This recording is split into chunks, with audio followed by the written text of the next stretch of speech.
Kita melanjutkan membacakan firman Tuhan dari Kejadian pasal 16 dengan judul Hagar dan Ismail. Adapun Sarai istri Abram itu tidak beranak. Ia mempunyai seorang hamba perempuan orang Mesir, Hagar namanya.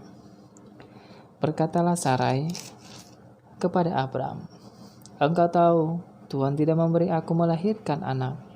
Karena itu baiklah hampiri hambaku itu, mungkin dialah aku dapat memperoleh seorang anak." Dan Abram mendengarkan perkataan Sarai. Jadi Sarai istri Abram itu mengambil Hagar hambanya orang Mesir itu, yakni ketika Abram telah 10 tahun tinggal di tanah Kanaan, lalu memberikannya kepada Abram suaminya untuk menjadi istrinya. Abram menghampiri Hagar lalu mengandunglah perempuan itu.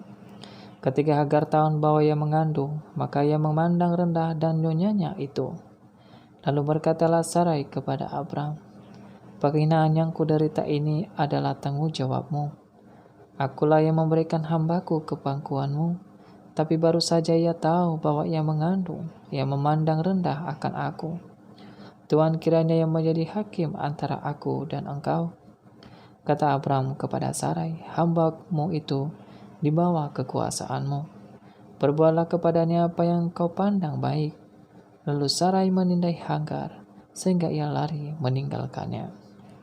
Lalu malaikat Tuhan menjumpainya dekat suatu mata air di padang gurun, yakni dekat mata air di jalan ke Syur. Katanya, "Hagar, hamba Sarai, dari manakah datangmu dan kemanakah pergimu?" Jawabnya, "Aku lari meninggalkan Sarai, nyonyaku." Lalu kata malaikat Tuhan itu kepadanya, "Kembalilah kepada nyonyamu. Biarkanlah engkau ditindas di bawah kekuasaannya." Lagi kata malaikat Tuhan itu kepadanya, "Aku akan membuat sangat banyak keturunanmu, sehingga tidak dapat dihitung karena banyaknya." Selanjutnya kata malaikat Tuhan itu kepadanya, "Engkau mengandung dan akan melahirkan seorang anak laki-laki, dan akan menamainya Ismail. Sebab Tuhan telah mendengar tentang penindasan atasmu itu. Seorang laki-laki yang lakunya seperti keledai liar, demikianlah nanti anak itu. Tangannya akan melawan tiap-tiap orang, dan tangan tiap-tiap orang akan melawan dia. Di tempat kediamannya ia akan menentang semua saudaranya." Kemudian Hagar menamakan Tuhan yang telah berfirman kepadanya itu dengan sebutan, "Engkaulah El Roi." Sebab katanya, "Bukankah di sini kulihat dia yang telah melihat aku?"